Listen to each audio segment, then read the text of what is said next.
بەشێک لە دانیشتوانی گوندی کێفی سەر بە قەزای دووبز لە پارێزگای کەرکووک تووشی نەخۆشی کەچەڵی بوون و تەمەنی تووشوانی نەخۆشیەکەش لە نێوان 3 مانگ بۆ 29 ساڵیدا. نەخۆشیەکە لە ساڵی 1982ەوە لە گوندی کێف بڵاو بووەتەوە و دەبێتە هۆکاری نەبوونی قژ و هەڵوەرینی قژی تووشوەکان پاش لەدایکبوونیان. تاکو ئێستاش 42 کەس لە دانیشتوانی گوندەکە تووشی نەخۆشیەکە بوون.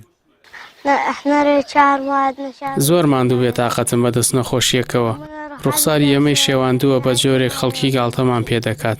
بۆیە منیش نامێ بچمە دەرەوە. چەند جارێک سەردانی پزیشکمان کردووە بۆ چارەسەری نەخۆشیەکەم، بەڵام هیچ سوودێکم لێ نەبینی و وازم لێ هێناوە.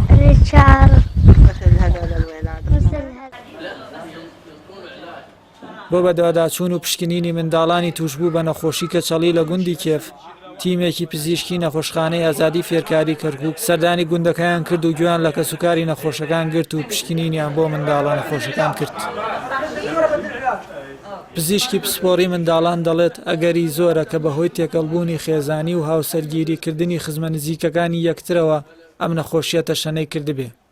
بۆ ئەوەیشی بگەینە دەرەنجامێکی باشی نەخۆشیەکەش پێویستمان بە هەندێک پشکنینە کە لە کەرکووک و لە عێراقیش بوونی نییە. گوندی کێفە هاتین لێرە مناڵەکانمان پشکنی کرد، تقریبا لە 25 مناڵ زیاترن لەوە ئەکە هەر لەدایکە بن قژیان نییە. کە لەدایکە بن قژیانەیە تەڕان ئەسبابی خۆی هەیە.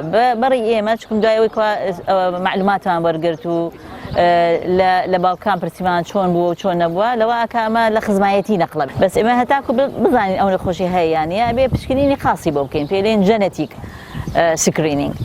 جەنێتیک سکرینینگ طبعا زۆر لەم فحسانە لێرە نییە، ینی لە کەرکووکان نییە. کۆنجنتال هایپۆترایکۆسس نەخۆشی کە زگماکە ناگوازرێتەوە لە کەسەوە بۆ کەسێک، وەکو خطوورەتی نییە لەسەر حیاتی ئەو نەخۆشە، بەس وەکو تەکید حتمما پێویستیمان بە هەنێ تەحالیل هەیە. ئەو تەحالیلانە جەنێتیک تێستینگ لێرە لە عێراق نیمانە، پێویستی بەوەیە بۆ دەرەوەی وڵات بینێرین.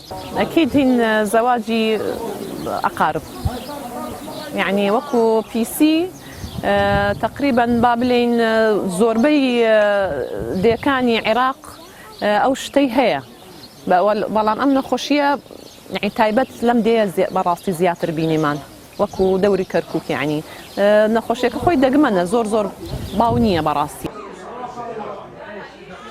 بەپێی قسەی موختاری گوندی کێف، دانیشتوانی گوندەکە لە 400 خێزان و نزیکەی 4000 کەس پێکاتوە.